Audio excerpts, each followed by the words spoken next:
Hey, parents out there. I thought I would just give a quick medical minute because of the recent events that happened over the weekend. We all know that there is a attempted assassination on our former President Trump, that there was also one person killed and others injured, and of course the long-term psychological and emotional impact of this event can be tremendous.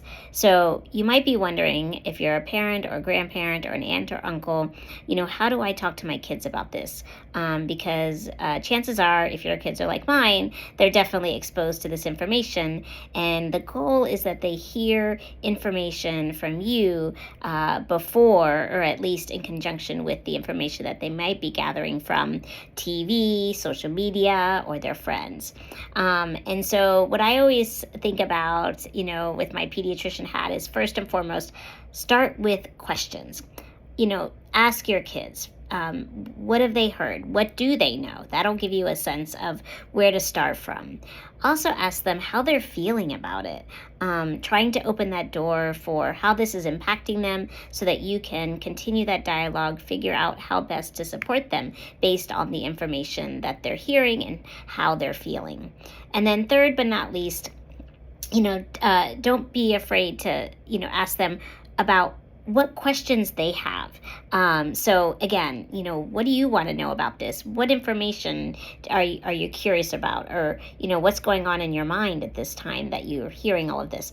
Depending on the age, just ask that question. What is it that they want to know? Because again, it's ideal to hear from you as opposed to others where the information, may not be in a format that you would have wanted.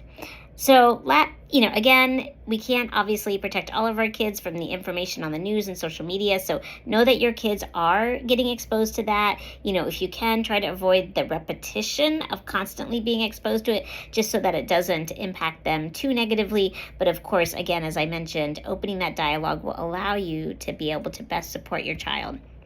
Now, one quick thing about young kids versus older kids. I do think that in general, with young kids, you don't want to share every single detail.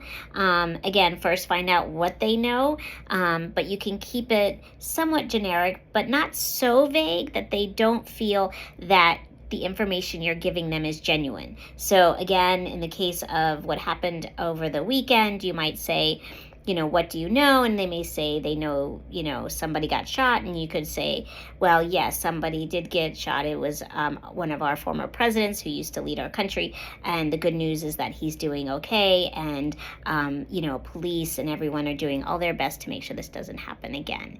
And then for older kids, it's obviously appropriate to give more information and to be really direct about the details based on their level of learning and what questions they have. But in the end, after you share information and answer questions, I think the other big thing to do with our kids is to reassure them. Reassure them that we're here to keep them safe, that we're here to be able to answer any questions or concerns that they have, that we as parents are here if they're feeling stressed or anxious about, the things that they're hearing in the news or from their friends or on social media, that we want them to come to us so that we can help answer their questions and to support them. And then last but not least, remind them that, we have a lot of great things in place, like, medical community and, professionals in police that are also making sure that this doesn't happen again to the best of our ability. So reassurance is key. I hope that's helpful to all of you out there who are trying to figure out how to have this conversation with your kids. I know that we just had this conversation with ours. Again, starting off from a place of curiosity and understanding where they're at and how they're feeling. Good luck, everyone. Take care. Be well. Bye-bye.